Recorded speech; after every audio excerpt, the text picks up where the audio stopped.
Russian state media is reporting that President Putin has visited the Ukrainian city of Mariupol in what's believed to be his first visit to Russian-occupied territories of the Donbass region of Ukraine since the war began.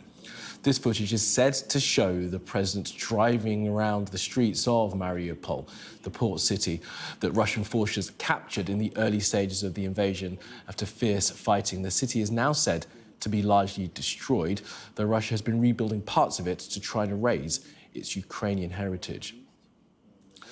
The state media in Russia have also released this footage in which it says Putin has visited the city's Philharmonic Theatre, the same hall that was allegedly used by Russia to hold prisoners of war during sham trials that were held there.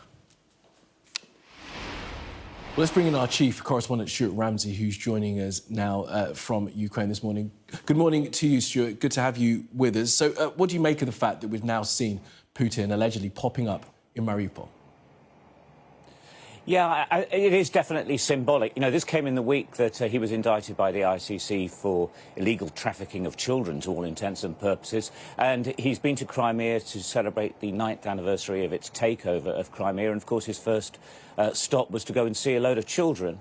And now we understand he took a helicopter to Mariupol and has, as you said, been driving around talking to people.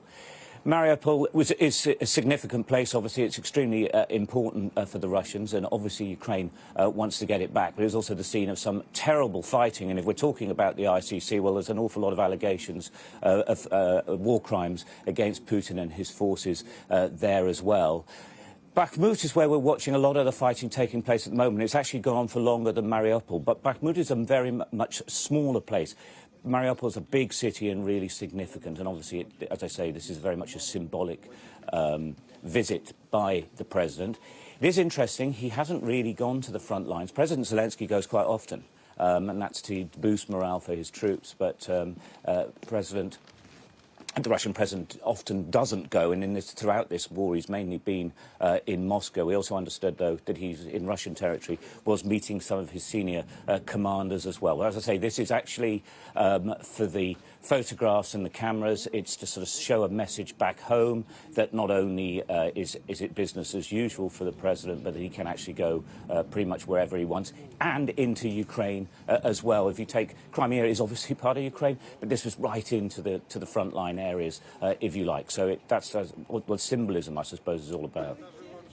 You say to show strength to those back home, but, I mean, you're in Kyiv. I wonder how, because they'll see these pictures, I wonder how it will be received there, because, of course, Mariupol is firmly in the sights of the Ukrainian forces to eventually take back.